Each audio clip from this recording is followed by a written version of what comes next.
Once you've opened a browser and logged into the Anywhere client, you'll arrive at the landing page of your target heavy equipment solution. The landing page provides a high-level overview of your business performance, covering areas such as finance, sales, parts, and service. To dive deeper, simply select any business area. For example, under Sales, you'll initially see a revenue overview.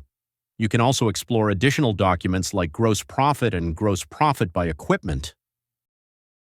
Switching to another area such as parts, you'll find insights like the department overview or the parts inventory overview, among others.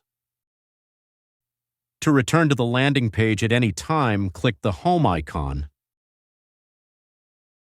From the landing page, you can view a list of documents for each business area and navigate directly to any of them.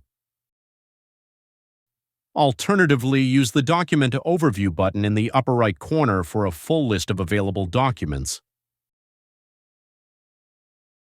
In the next tutorial, we'll explore how to filter data within an open document.